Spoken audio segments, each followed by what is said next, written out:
So before you start, I have a question. Before we start, Before you start, I have a question. what's the question? This one says for the conductor by David. So is this one from David HaMelech? Like some of them say by David and some don't. Right. So this one is from David. Okay. Now, when we get to another one that it doesn't say, we can discuss what that means. But Right. there is, we talked about the Bnei Korach. There was a whole series of them that were from the sons of Korach. We talked about it then. But this is by David. This is a song by David, a psalm by David HaMelech. Okay, so let's see Kapitel Ayin, chapter 70. Oh, by the way, before just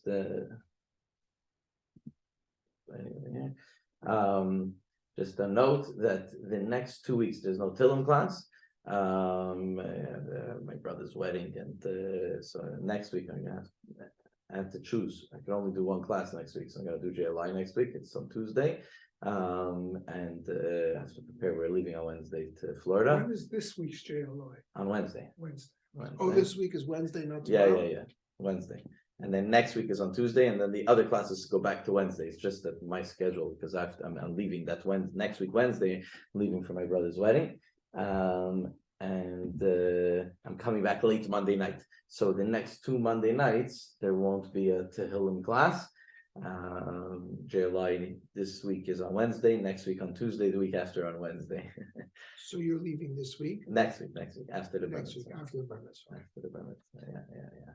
But Wednesday, not beginning of the week. It's just that there's too many stuff to do during the week. So I had to choose only one class to teach next week, so it's only going to be the JLI class.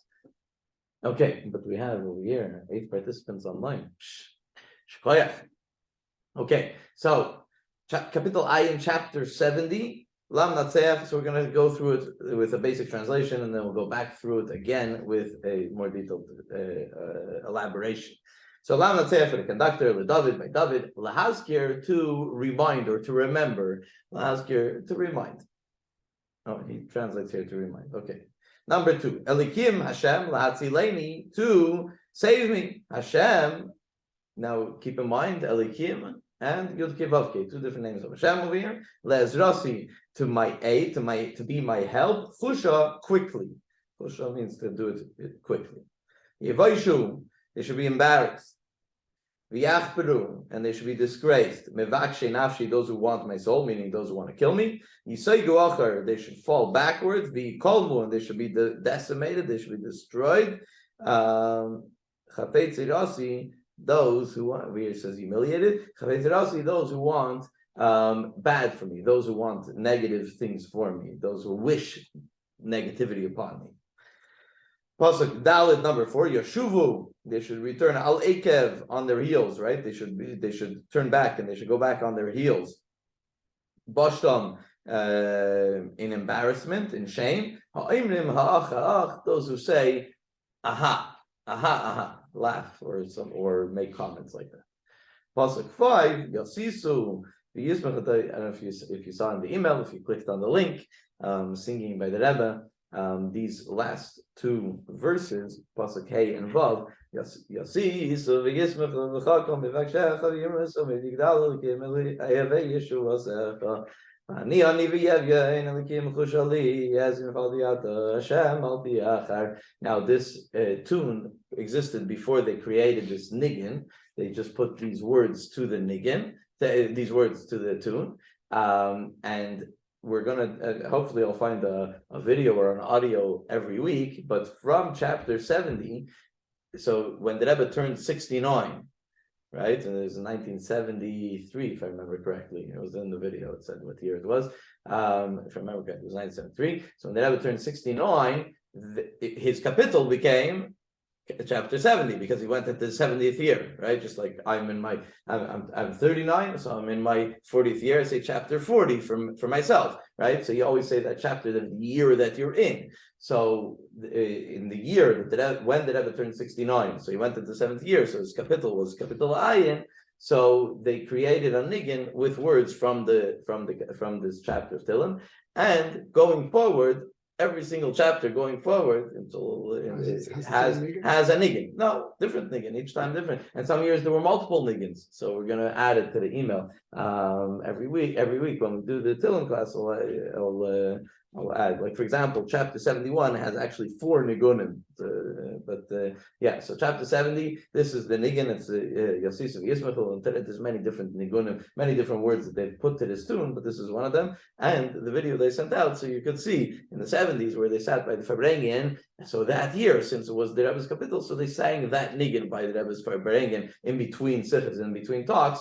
They sang. It was one of the nigunim that they used to sing over there, and they actually it wasn't easy for me to find that clip, but I found it, and I made sure to put it in. But it's Hashem, that's the plan, to put it every week. So Yasis of Yismachol. So here comes the happy part, right? Here's the exciting part of the chapter.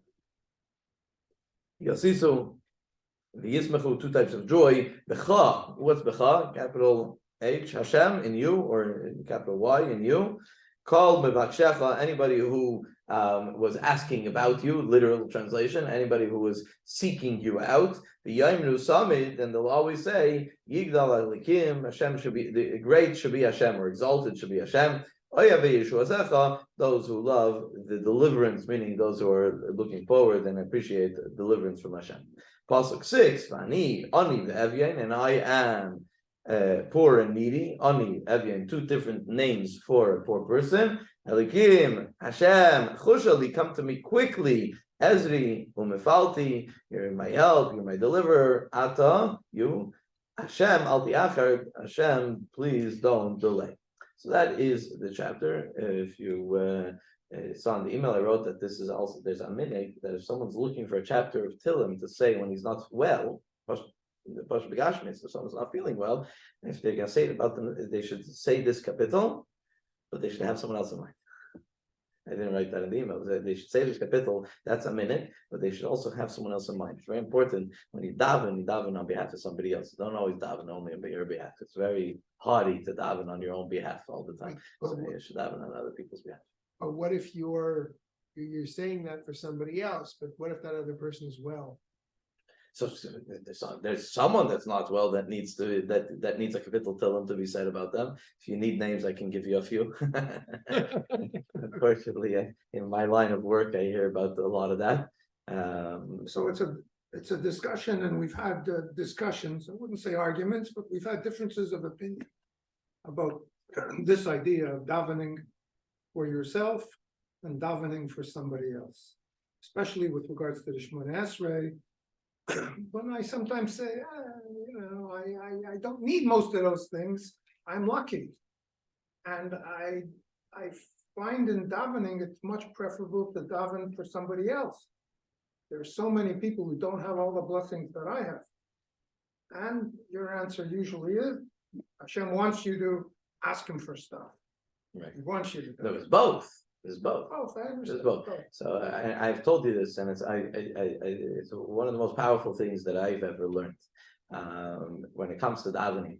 One of the main ideas behind davening, and not just the praise is part of davening. Praise is part of davening. We could all agree, right? Yeah, saying Ata Giber Hashem, right? Of course. Always start with praise. Yeah, and praise, all the hallelujahs, beautiful things we could say about Hashem, and that comes off relatively easier. But then if I ask for something, I think twice before I ask. Whether I ask for myself, ask for somebody else, am I worthy of asking?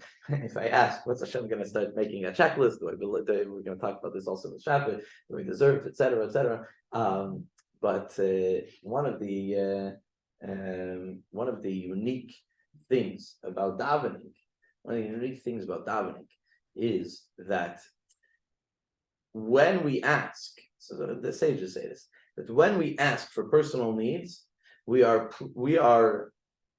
I don't know what's the right English word for this, but we are putting it out there that we believe that it all comes from Hashem, right? If when I need something, I go to my neighbor and not to Hashem, it means I think that my neighbor is God.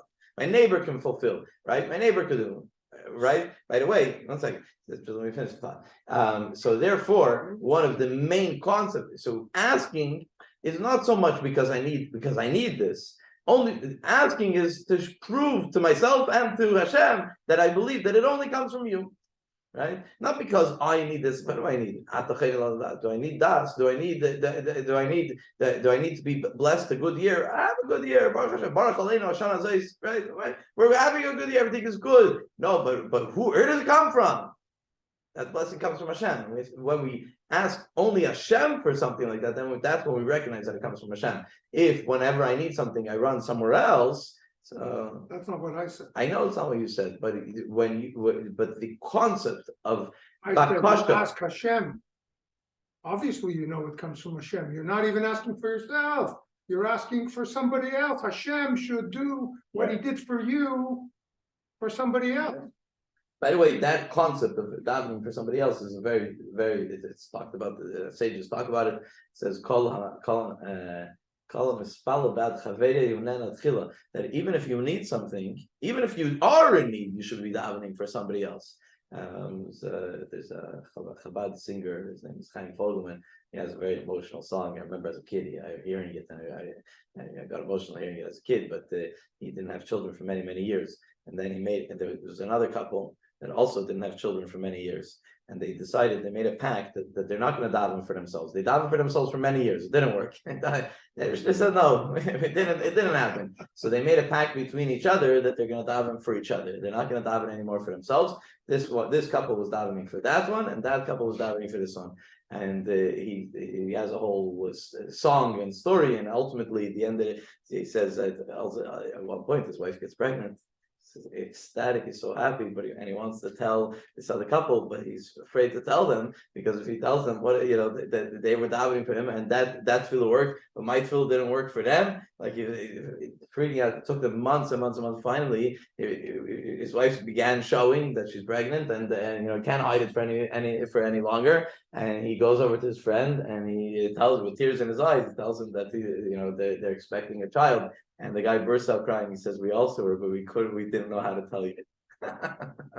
So that's the power of prayer. But yes, there is something very powerful about davening for somebody else, and we should daven for somebody else. Though that being said, when we need something, we shouldn't shy away from asking for it, because that is and yes, sometimes we ask for things that are frivolous, and maybe we shouldn't ask for them. Okay, but that comes with the territory, so to speak. And sometimes a person becomes more refined and realizes was medar fragen, was medar fragen, what we should be asking, what we shouldn't be asking. But it doesn't take away from the fact that David is expecting us to ask. Okay, so we have to be more refined and know what to ask and know what's important in life, etc. That goes without saying. And of course, davening for somebody else in general, that's sometimes the only thing we could do for somebody else, right? For ourselves, do something about it. Do something about it, right? Well, remember the story of Yosef and his brother Binyamin. They cry on each other's shoulders, right? Famous encounter. Yosef finally meets his brother Binyamin, and they cry on each other's shoulders. So the Rebbe has a beautiful sikha on this, right? Why are they crying on each other's shoulders? And Rashi right away comes and says that Yosef was crying on Binyamin's shoulder because the Beis Hamikdash that's going to be destroyed in his territory, and Binyamin is crying on Yosef's shoulder because of the Mishkan Shila that's going to be destroyed in Yosef's territory. Well, why is Yosef crying on his Mishkan? Why isn't Binyamin crying on his Beis Hamikdash? No, because what's happening by you take care of, work on it. Don't cry. Sit down and do something about it. If there's a problem, fix it. Do something about it. We don't cry about what we're going through. We deal with it. We have to do something about it. But what's going on by somebody else? Sometimes the only thing we could do is daven for them. Sometimes the only thing we could do is cry. And that's the story of Yosef Binyamin. So yes, it is an important aspect of it, definitely, about davening on behalf of somebody else. And when you come to davening and you see that there's something that I don't need this, okay, but there's someone that does, so have them in mind, absolutely. But if you do need, again, always go back to the basics. That if you do need, you have to know the right address, and the right address comes that everything comes from Hashem, and therefore we should recognize that, and we should be and midar fragen, you have to ask, and it's important to be able to ask this. So I just want to just a couple of points or questions. Yeah. So my first question is, what if you don't know the person? Because let's say someone says Kaddish, you pay some guy to say Kaddish where you should be saying Kaddish. but you pay some guy to do it. He doesn't know. It's just a name to him.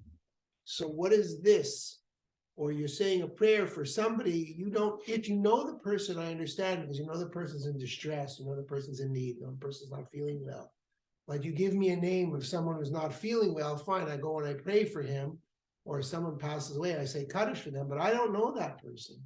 And So, but what happens when you daven? What happens when you say prayer? When you say a Kaddish? When you say Yiskadav, Yiskadash, Shmei Rabba. Well, you're praising Hashem, you're elevating the soul of Oh, the person. you're elevating something, right? You're making it so Hashem knows the address.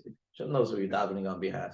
And on the contrary, can you imagine that you're doing it without knowing so much? Someone calls you up and says, do me a favor, I have a friend that's in need, say a kapitel Tehillim, and here's his name, and you say a kapitel Tehillim for them. That's even greater than, in my opinion, than if you know the person and it actually bothers, like you feel about it, and therefore you're gonna here, no, because another person that I care about, that just because the person exists, and I could say a prayer for them, I'm gonna go ahead and say a prayer for them. On the contrary, and if you're worried, sometimes by the Mishaberes here, right? So I go around. Sometimes person remember the first name, doesn't remember a mother's name. Hashem knows the address. Hashem knows that. You have to do your part. Hashem knows the address. Hashem knows where it's coming from, where it's going. We don't. Of course, there's systems and that we have to do in a specific way. But at the end of the day, Hashem knows where it came from, where the prayer came from. Hashem knows where the prayer is going. And wants to hear our prayers, whether about ourselves or others. Hashem wants to hear our prayers. I don't know. Also, sorry, just one other thing. When you're saying like something like Shemona Esrei, and you're praying for yourself, maybe sometimes you're praying, you don't. Let's put it this way: you have it today, you might not have it tomorrow.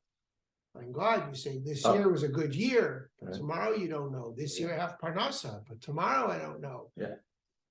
You know what I mean? You're maybe just absolutely, and we should always be thankful for what we have. And you can also be okay. Let's take Parnasa for an example. And many examples. Let's take Parnasa because I know Shemona Esrei, the prayer you say for Parnasa. Right. So you say, okay, I have Parnasa, but maybe you don't realize how many times throughout the year, how many times throughout the day, you came this close to losing Parnasa. Someone going to call you up and swindle you, this or that. So you're saying thank you to Hashem or your blessing maybe to keep your parnasa. Absolutely. I have it, you keep it coming. Absolutely. Yeah, good. Quiet. Okay, so the few words on the top of the chapter. David prays that his enemies be shamed and humiliated for their shaming him and reveling in his troubles. Then the righteous will rejoice and chant songs and praises always. So just as introduction, what's this chapter all about? So I mentioned about the minhag of saying this chapter if a person is not well, a person should say this chapter. But the question is, where does this chapter come from? So there's different opinions.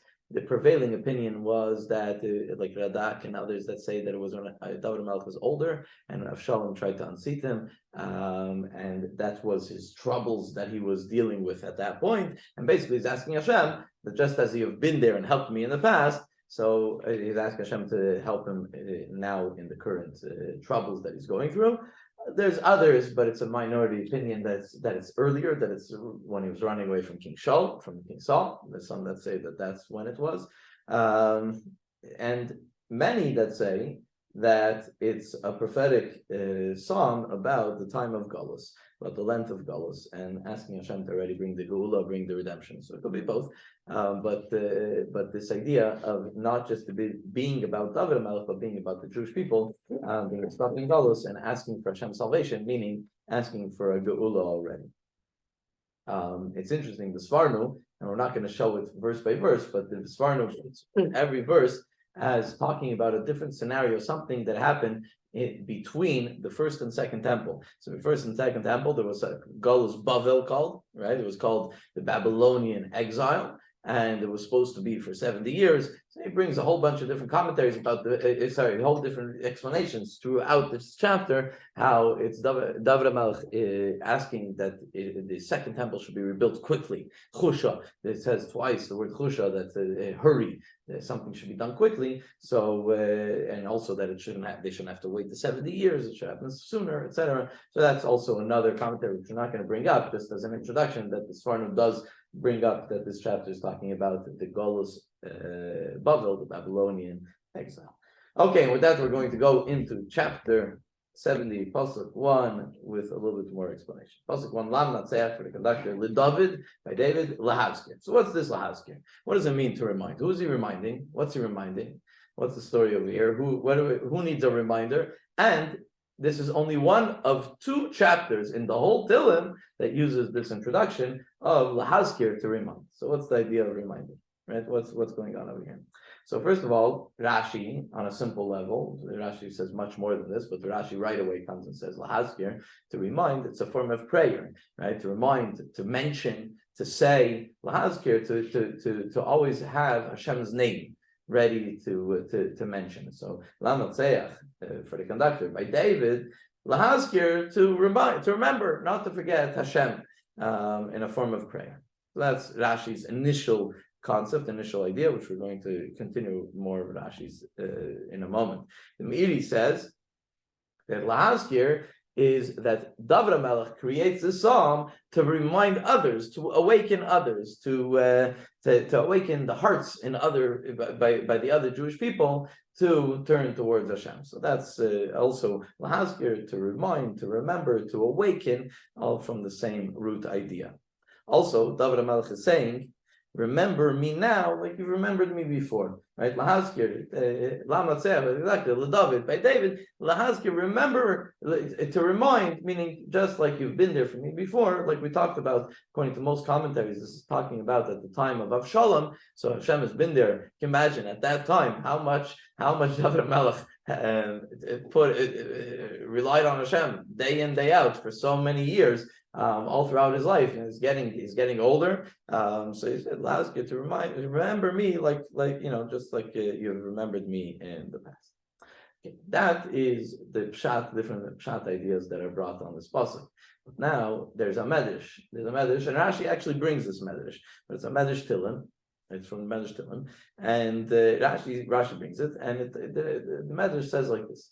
It gives an analogy, right? As Medrash very often does, gives an analogy. What's the analogy? The analogy is, imagine if you had a king that had a flock. He had a lot of sheep, a lot of sheep, and he had a shepherd, and he had a lot of sheep. He got angry at the sheep, and he banished the sheep and the shepherd, and destroyed the barn. That's when he got upset, sent them flying, and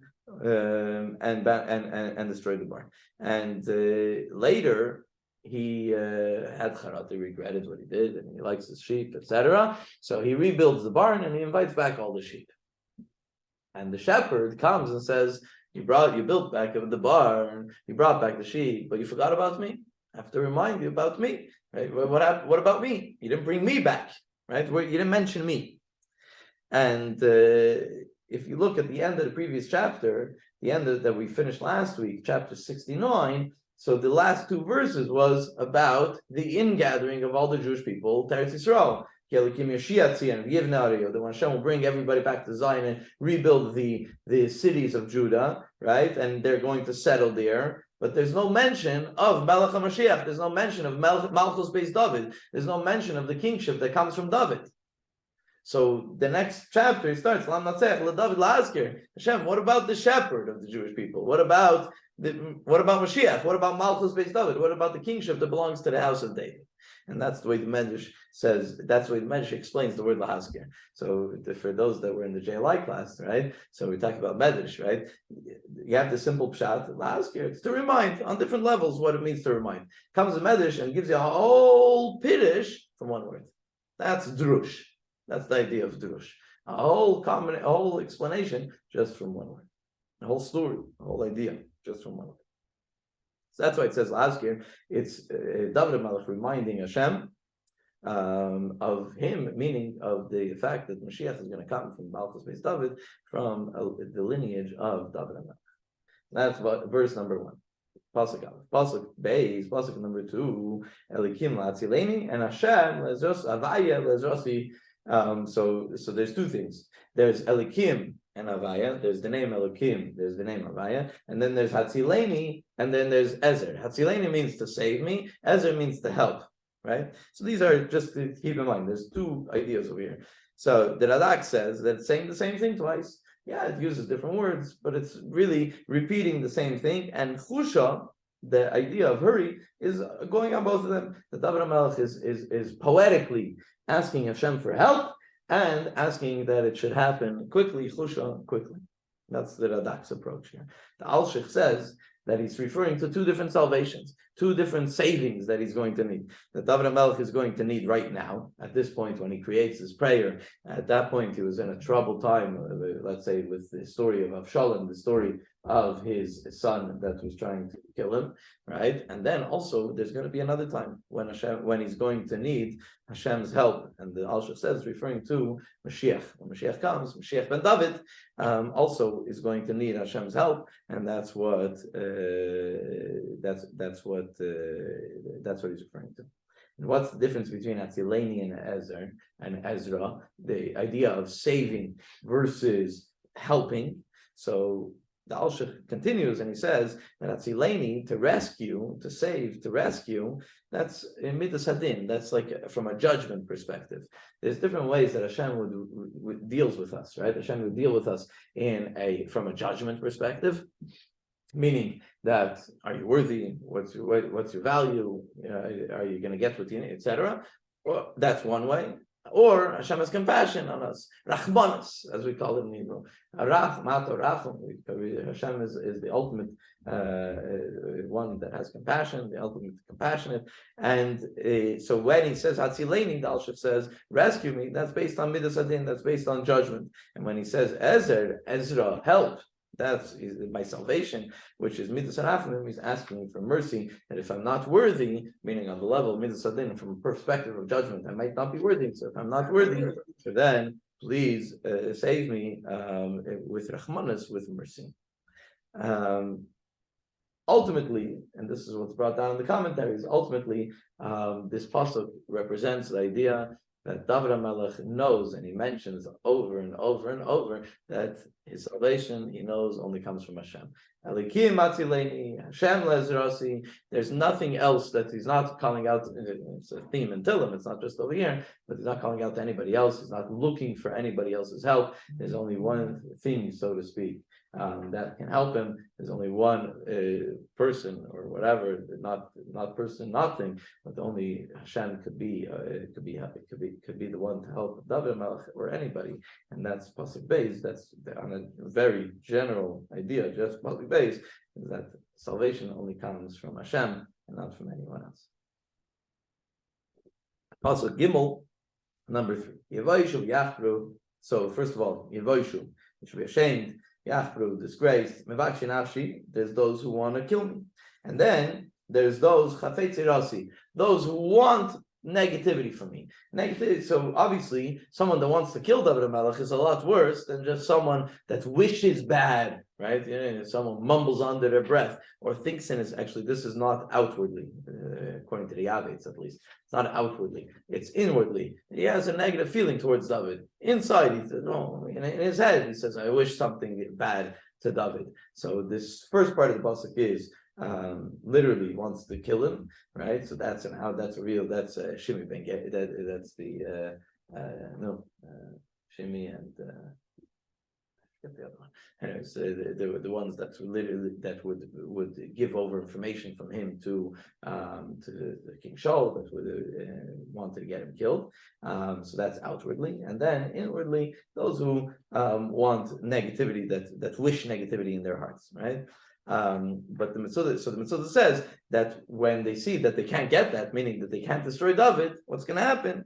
They'll be embarrassed. And the Radak says when their thoughts to hurt me will be turned over, that's Yisaigu Achar, that will be turned over, that will be turned backwards, their negativity, their thoughts of negativity towards me.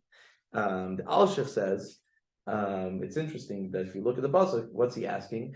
Say sometimes we see by David HaMelech that he asks for enemies when he's in a real tight spot, that they should be decimated. But over here he's asking that they should be ashamed, they should be embarrassed. What's ashamed and embarrassed?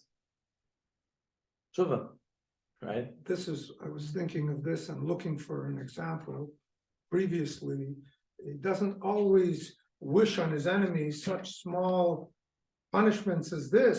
He says, let them be erased from the book of life, let Yeah. their loins not give forth, let their tents be empty. This is just two capitals before. So that's why I'm thinking this could be about Avshalom, because this is if he's talking about his son, doesn't wish him the worst thing. He wishes that he comes to realization of what he's doing against his father. He should be ashamed and humiliated. So it gives credence to this idea that it That may it's be, Avshalom, right? maybe Avshalom. Right, good, very good, valid point, yeah. But even we found other times, even when he talks about Shalom Melech, he never talked about him getting killed. There were other enemies that he does say, that there's fire and brimstone that he does say, but you're right to try to balance that. Which one he talks about this way, and which one he talks about that way. Definitely, we could say that the family he wouldn't want them to be killed, even though that's what happened to Avshalom. But yeah, that's. But it is interesting that balance. Every time I see a Mefarish, like over here, the Alshich says very clearly, right? It's the Alshich. Yeah, the Alshich. I don't want them to go hurt, I want them to do tshuva. But he doesn't give an explanation at the other time where he says they should be obliterated. I don't know how they fit. I want many capitals ago, I tried to do some research on that because it was something that one day I'll probably get the answer. So, Yeah. sorry, before you go on, so Philip, you're saying is that when you two label, what you're saying is that this could possibly be not for his enemies, but family members or people close to him? Yeah, because Avshalom revolted against him and tried to usurp the kingship. Right. Right, so, and Label said that one of the Perushim says that he's talking about Avshalom. They say that he's talking about his son. And so that's why I mentioned that. What does he wish the worst? He talks about people who seek my life. What should happen to them? Not I should kill them or they should be killed, but they should be ashamed and humiliated that they look this way upon me. Like a son, if he made a mistake and he's a rebellious son and did a terrible thing, let him be ashamed. Let him realize what Let him do tshuva. Let him do tshuva. Yeah. Not let him be murdered or I'll murder him. You understand? There's a difference. Whereas previously he says, I'm going to grind them into the dirt. I'm going to have no mercy on them. You understand? There's a difference.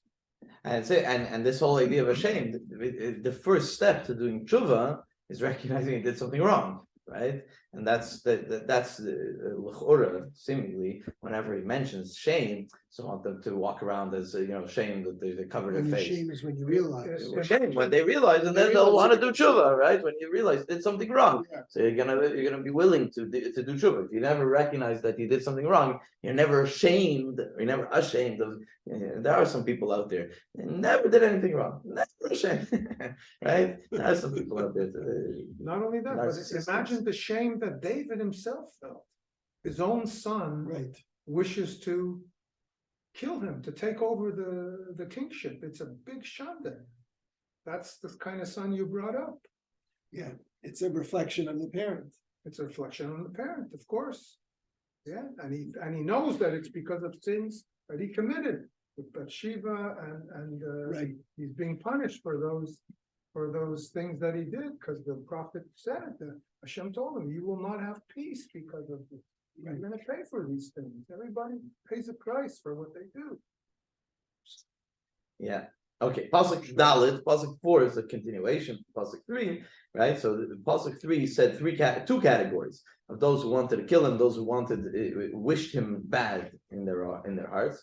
In Pasuk Dalet, Pasuk 4, Yeshuva like of Bashtam, those who say ha'ach ha'ach, which the commentators say a gleeful type of, right? So here he translates aha, a gleeful type of ha ha, right? So those who say that, so again, they don't want to kill David. They're not from the vakshe nafshi. They're not from the category of those who want to kill David. They're not the ones that are keeping it inside of them that they wish David bad, but they're not expressing it. They're actually expressing something towards David, right? So they're the middle category. So they should also be turned around, so to speak. They should return and they should be ashamed. They should be ashamed, meaning Yeshuvu, and also over here, Yeshuvu, it even uses the words of returning, right? That doesn't necessarily mean tshuva here, but you could on some level use that word to mean tshuva, but that they should be embarrassed of their laughing towards David, and they should do tshuva. So those are three categories between Pasuk Gimel and Pasuk Dalet. Between the third and fourth verse, there's three categories. So the Yavetz over here comes and he says that David had to deal with all these three different types of enemies, right? He had three different types of enemies. He had enemies that wanted to kill him. He had enemies that advertised their hatred towards him. They weren't necessarily going to kill him. They weren't that vicious or whatever. But they definitely advertised their hatred towards him. And then there were those that kept it inside, right? In their hearts, they had negative feelings towards David. And that's the three different categories that he mentions over here. So the first, the ones that want to kill him, so he says that they should be shamed and disgraced. And the ones who had outward hatred to them, so they should fall back and be embarrassed. And the third, the ones that have in their hearts, they should turn around, and the negative thoughts should disappear. That's it should go away. And that's it. That's the way the Yavetz explains it, which fits very nicely into the explanation, into the translation of the actual pasuk. And the Alshich, who mentioned already in the previous pasuk about being embarrassed and the idea of being tshuva, reiterates in pasuk Daled that the main way of tshuva is through being embarrassed, meaning regretting when a person regrets their actions. And that's why he asks over and over about them being embarrassed, because ultimately what he wants, his goal is to help them, to inspire them, that they should be embarrassed. Why? So that they should do tshuva, not so they should be embarrassed for their actions, but so that should bring them to be doing tshuva. The Radak says more on a simple level with that it's really a midah keneged midah, that it's a measure for measure, because these people, what do? They embarrass David. The ones that in front of others would laugh at David, they would laugh that your kingship won't last, you'll never, or before that, you'll never be king, right? They embarrass David HaMelech over and over and over, and this is midah that they will get embarrassed. So that's more on a simple, basic, regular commentary from the Radak. Okay, so that is the negative side.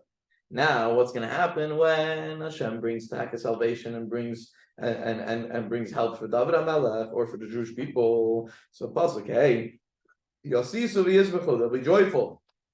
Where will they be joyful? B'cha, in capital U, right? In Hashem. Anybody who seeks out Hashem, they're always going to say Yigdal Elikim, Yigdal Hashem. They're always going to say, be exalted Hashem. Those who love the deliverance, meaning those who appreciate Hashem's deliverance. So what's this pasuk? The Radak says that the ones who sought out Hashem and those who look forward to Hashem's deliverance, they're going to be overjoyed, right? When things go well, they're going to be overjoyed. Until then, they're in Golus and they suffer. But when Hashem delivers them, they're going to be joyful. But not only, the Radak mentions that it's not only about a general geula, but even David HaMelech talking about himself, that when the faithful, Hashem's faithful, will see that David HaMelech will be saved, even if they're not going out of their gullus, so to speak, they're going to be happy, be joyful on their behalf. So that's the way that Radak explains this pasuk.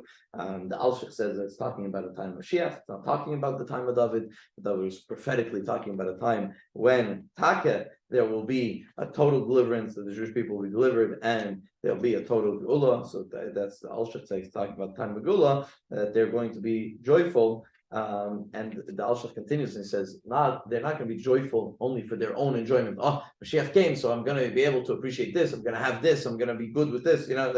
For their own personal gain. But what are they going to be joyful for?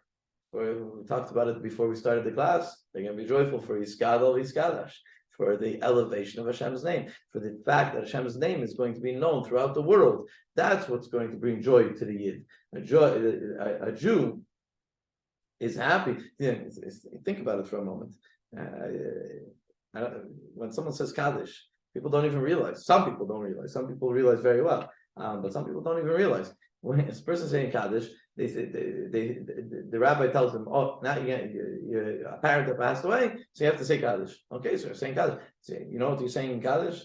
I don't know. What do you think you're saying? I once asked someone. I stopped asking. I once asked someone, "What do you think you're saying?" I'm probably making a prayer for the deceased. I said, you don't talk about the deceased. There's nothing about the deceased in the whole Kaddish, from Yiskadol until Oizer Shalom. There's nothing about anybody who passed away. It's all about Yiskadol, about Hashem's name. All in this world, in that world, we're all about elevating Hashem's name. That's what the whole Kaddish is. That's all Yiskadol is, right? And that's what we try to do here in this world. We try to spread Hashem's name, bring that holy name into this world, and spread the name of Hashem. The people should know the name of Hashem and should recognize that everything comes from Hashem, and that Hashem's name should be elevated and holy throughout the world. And how's that going to happen? It can't happen until the Geula comes, until the redemption comes. Because when we're in Golus, the Shekhinah, the divine presence, meaning Hashem, is also in Golus with us. Hashem is also hidden. As soon as Mashiach comes, when Mashiach comes, then there'll be a surge, so to speak, of spirituality here in this world that we couldn't recognize, that we couldn't access, that we couldn't understand before, and that's going to happen when Mashiach comes. What is that? Hashem's name will be more revealed here in this world. That the Shekhinah will go out of Golus, when the divine presence will go out of exile and come into the redemption. That's when this world is going to have more spirituality. It will only happen when Mashiach comes. It can't happen before that, because we can't affect that. We can't bring that. We can't access it. It's here. It's just a realm that we can't access. We will be able to access when the world is more refined. When is that? When Mashiach comes. That's Pasuk K. Pasuk Vav, 6th verse, Pasuk Vav, Vani Ani Ve'evin. So David Melch, on a simple pshat, David Melch calls himself an Ani Ve'evin, poor, destitute man. Elikim, come quickly, Hashem, come quickly, my help, my salvation. Hashem, Al Ta'achar, don't wait. Right? So Metzudah says, I'm wounded like a poor person. That's what David Melch is saying. He's in a tough spot. He's wounded like a poor person. The Radak says that he's referring to himself as an Ani because his son is kicking him out of the kingship. So that's an Ani. This is a very desperate self-criticism. Yeah, it's not. I have that nothing I'm left. Defeated. I'm down for the moment, but I could come back. After me, no, I'm poor. I'm weak. I have nothing, and I need you now, right now. Yeah, so that's the way the Radak says. I'm falling already. I have nothing left. I'm destitute, and I'm desperate. Yeah, absolutely. Yeah, and the Alshach says that it's referring to Mashiach in a format of Mashiach coming as a poor person, as an Ani, as a poor person riding on a donkey, and that Hashem will use his judgment against the other nations, but towards the Jewish people will give salvation in the attribute of mercy, and that's Vani Ani Ve'evin, Mashiach, that Mashiach ben David saying a prophecy of when Mashiach comes. If Mashiach comes as a poor person, so to speak, riding on a donkey, it should happen quickly and redeem the Jewish people. Shem al ta'achar, please don't delay. So when we say this capital, when we're saying this capital, what it means, at least this final chapter, is that we're taka, poor and destitute. Even though we could pay the bills, or barely pay the bills, but even if we could pay the bills, or even if we could pay the bills very nicely, we're still Ani Ve'evin because we don't have Mashiach. Until we have Mashiach, we are Ani Ve'evin, we are considered to be poor and destitute. So Hashem, come quickly, redeem us from this exile. Al Ta'achar, don't delay. And with that, we finish chapter 70.